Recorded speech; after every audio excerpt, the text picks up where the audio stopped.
curcumin supplementation in the nutritional management of cancer patients and also cancer survivors. Hi, I'm Dr. James Machino. You know, there are many natural agents that are touted for being really, anti-cancer, certain herbs and supplements and so on.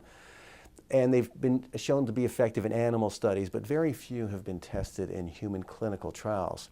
One of the exceptions is the herb curcumin, which is found in the spice turmeric. It has been tested.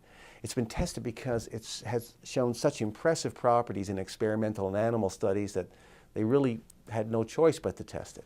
So the modes through which curcumin was shown to block cancer, the spread of cancer and its progression, is by toning down receptors on the cancer cell surface. Many cancer cells have these, they're called epidermal growth factor receptors. They have often, in 40% of breast cancer, for instance, there's too many of these receptors.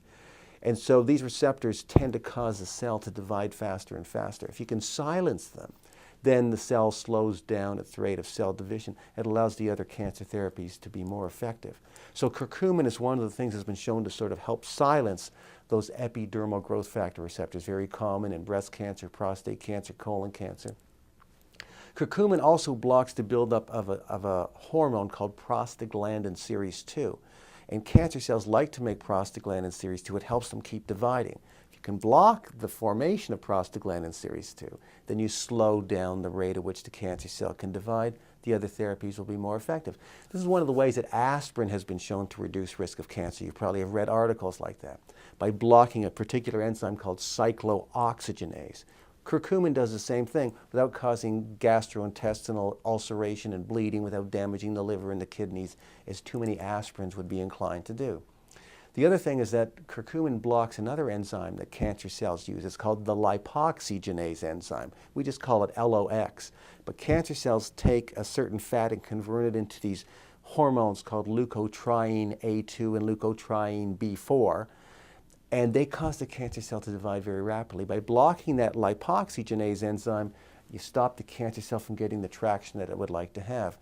Curcumin's also been shown to block the ability of tumor cells to form new blood vessels to feed themselves. If you can restrict their blood flow, then the rate at which the tumor is going to grow is going to be much slower because it can't get the nutrients it needs for many cells to proliferate. And also, it's harder for the cancer cells to spread to other parts of the body if you cut off the blood supply. And by inhibiting a chemical called nuclear factor kappa beta, it also inhibits the cancer cell from dividing. So these are, you can't make a drug that does all of these things at one time, especially one that's non-toxic. So they tested curcumin in a really hard clinical trial. They took patients that have a condition called FAP, where they genetically make hundreds of polyps every 6 months are found in the large colon, and if you just leave them there, eventually some of them will become malignant. The person will have a malignant colon cancer. So they have to go in every 6 months and remove them, or do a colostomy, remove the colon. But even then, there's a remnant part of the colon that gets left behind, and polyps still grow there. So they still have to go in and remove them.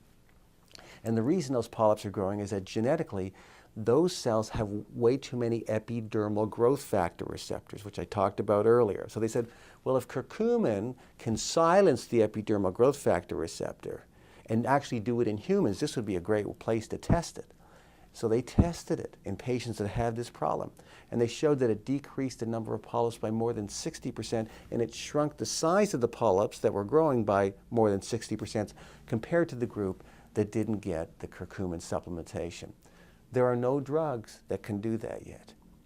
And because many of us are walking around probably genetically prone to cancer because we make too many epidermal growth factor receptors, it's a good idea for everybody to try to, have foods and supplements, I believe, that help to silence that particular receptor.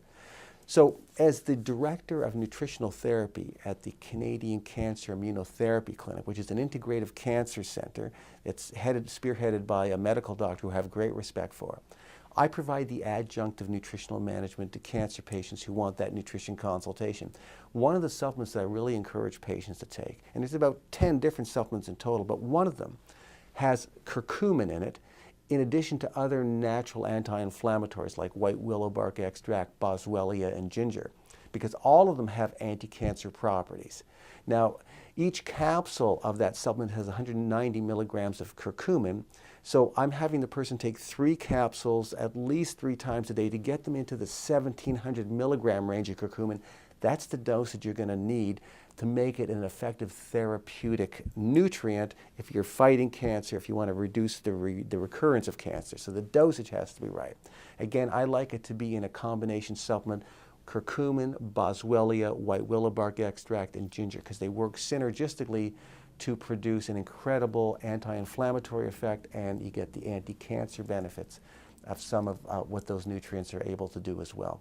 To understand this better, click on the link below. You can read my articles on curcumin and cancer. All the scientific references are there, so you'll know you're getting only evidence-based information from me. And remember that at machinohealth.com you can see my other research review papers, footage from my live professional seminars, other videos, resources, downloads I've created. They're all there to help you lead a long, healthy, functional life, and they're free. All the research review papers that I have, all my teaching materials have all the scientific references in them, so you'll know you're getting only sound scientific information from me on any health topic that you're looking for.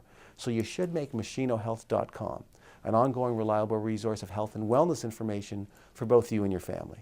Thanks so much for watching.